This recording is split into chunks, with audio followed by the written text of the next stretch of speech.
الناسی لوگوں سے، یا چھپتے ہیں لوگوں سے، ولا یستخفون اور نہیں چھپ سکتے من اللہ اللہ سے، وہو معہم اور وہ ان کے ساتھ ہے، اذ یبیتون جب وہ مسلط کر رہے تھے یا وہ چھپا رہے تھے، سرگوشیاں کر رہے تھے، ما لا یرضا اس چیز کو کہ نہیں پسند کرتا، من القولی بات سے، وکان اللہ اور ہے اللہ تعالی، بما یعملون جو بھی وہ کرنے والے ہیں، محیطا گھیرنے والا۔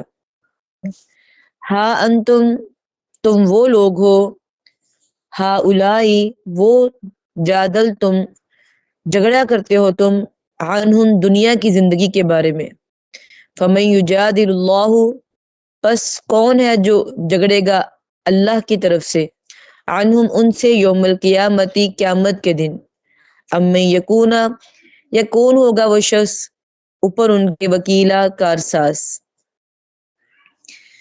ان آیات میں یہ بتایا جا رہا ہے، ان آیات کا شان نزول ہے کہ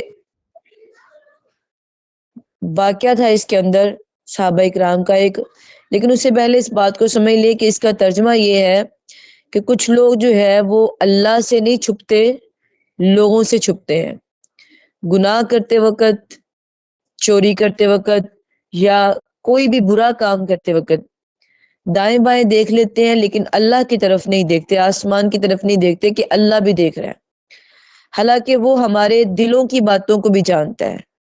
تو اللہ تعالیٰ کہتے ہیں کہ جب تم لوگوں سے چھپ کے کچھ غلط کر رہے ہوتے ہو نا، تو میں تمہیں دیکھ رہا ہوتا ہوں، میرے دو فرشتے ہر وقت تمہارے کندھوں پہ سوار ہے، وہ ساری باتوں کو لکھ رہے ہیں، اور قیامت کے دن وہ ساری باتیں تمہارے سامنے کھول دی جائیں گی۔ تو لوگوں سے ڈرنے کی بجائے اللہ سے ڈریں، پھر اللہ آپ سے راضی ہو جائے گا۔ لیکن اگر آپ تا زندگی لوگوں سے ہی ڈرتے رہے، اگر میں نے یہ نہ کیا تو فلاں کیا کہے گا، اگر میں نے وہ کام نہ کیا تو فلاں کیا کہے گا، میرے رشتہ دار کیا کہیں گے، میرے خاندان والے کیا کہیں گے، میرے عزیز و اقارب محلے والے کیا کہیں گے، اسی سوچ کے ساتھ اگر آپ گناہ کرتے رہے تو اللہ کہتے ہیں بما یعملون محیطا جو بھی تم کرنے والے ہو میں اس کو گھیرنے والا ہوں۔ آپ کو ہوتا ہے کہ جب آپ کو ہر طرف سے گھراؤ پڑ جائے، کوئی نکلنے کا راستہ نظر نہ آئے، اس وقت کی کیفیت کیا ہوتی ہے، پھر کتنی ٹینشن والا معاملہ ہوتا ہے، کوئی بات سمجھ نہیں آ رہی، کوئی ہیلپ کرنے والا نہیں، کوئی حل نظر نہیں آ رہا، بڑا پریشان ہوتے ہیں آپ۔ لیکن ہم لوگ دنیا میں جب پریشان ہوتے ہیں، ہمارے پاس ایک راستہ ہوتا ہے کہ ہم اللہ کو یاد کرتے ہیں، پھر اللہ ہمارے لیے آسانیاں پیدا کر دیتا ہے۔ لیکن قیامت کے دن جب اللہ نے ہی آپ کو گھیر لینا ہے، یار دنیا میں تو ہمیں کوئی نہیں پوچھتا نا، تو قیامت کے دن کس نے پوچھنا ہے؟ جب اللہ نے ہی ہمیں گھیر لینا ہے تو کوئی ہمیں وہاں پہ چھڑوانے والا نہیں ہوگا۔ تو جو بھی ہم لوگ صرف لوگوں کو راضی کرنے کے لیے گناہ کے کام کرتے ہیں، سوچ لے ایک بار کہ اللہ کہتے ہیں بما یعملون محیطا جو تم کرنے والے ہو یا جو تم کرتے ہو میں گھیرنے والا ہوں، تم کو میں تمہیں پکڑنے والا ہوں۔ اس کے اندر ایک حدیث ہے، قتادہ رضی اللہ تعالیٰ عنہ فرماتے ہیں کہ جو ہمارے گھر تھے نا وہ بنو ابرک کے قبیلے میں تھے، وہاں پہ ایک گھر ایک اور بھی تھا جس کے اندر 3 بھائی اکٹھے رہتے تھے، اور ان کا نام بشیر اور مبشر تھا۔ تو ان میں سے جو ایک بشیر تھا نا وہ بہت بڑا منافق تھا، وہ ہمیشہ شعر پڑھتا تھا جس میں صحابہ اکرام کو زج کرتا تھا، پریشان کرتا تھا، مطلب کہ جیسے شعر کس طرح کے پڑھتا تھا، جیسے آپ صلی اللہ علیہ وسلم نے ان سے کہا تھا کہ تم لوگ اگر دین پہ چلو گے نا تو تم لوگ ان قریب کیسر و کسرا کے مالک بن جاؤ گے۔ اب وہ مذاق اڑاتا تھا کہ پاؤں میں پہننے کے لیے جوتا نہیں ہے اور یہ کیسر و کسرا کے مالک بنیں گے۔ اب کچھ صحابہ ایسے تھے کہ جن کے گھروں میں کھانے کے لیے بھی کچھ نہیں تھا، اور وہ مذاق اڑاتا تھا کہ کھانے کے لیے کچھ نہیں ہے ان کے گھروں میں، اور یہ بڑی بڑی بڑکے مارتے ہیں، ہم ایسے کریں گے، ہم ایسے کریں گے۔ تو جیسے روم کے فتح کی اللہ تعالیٰ نے قرآن مجید میں بشارت دی تھی، تو اس کے بارے میں بھی انہوں نے بڑا مذاق اڑایا تھا.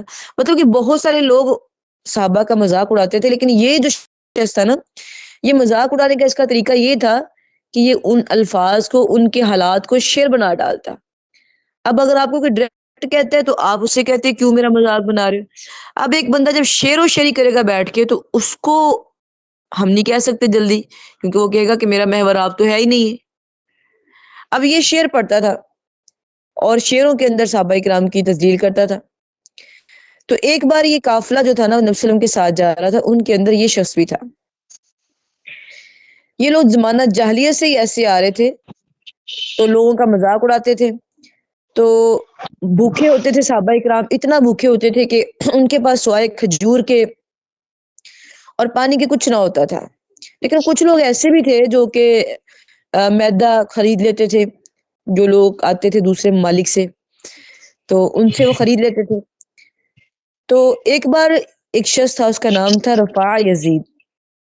اس نے بھی شام کے آئے ہوئے قافلے سے میدا خریدا، اور قطادہ رضی اللہ تعالیٰ عنہ کہتے ہیں کہ وہ میرے چچا تھا، اور اس نے مطلب کہ اپنے گھر میں رکھ دیا.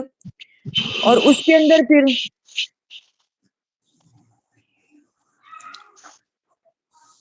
شنیلا اپنا مائک بند کرو.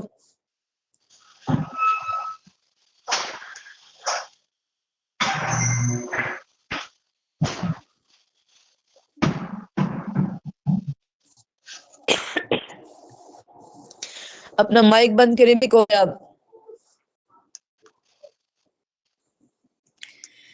میں نے وہ جو میدا خریدا تھا نا اس کو ایک مطلب کمرے میں چھپا دیا، اس میں ہتھیار وغیرہ بھی تھے. تو رات کو چوروں نے نا ساری چیزیں چرا لی، کھانا بھی لے گئے، ہتھیار بھی لے گئے. تو کہتے کہ میرے چچا میرے پاس آئے اور سارا واقعہ بیان کیا.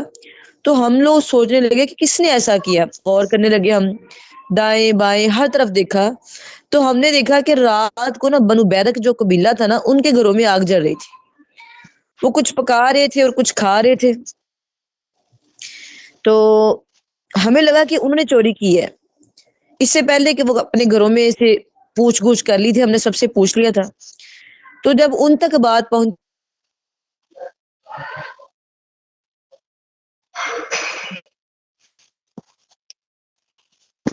زین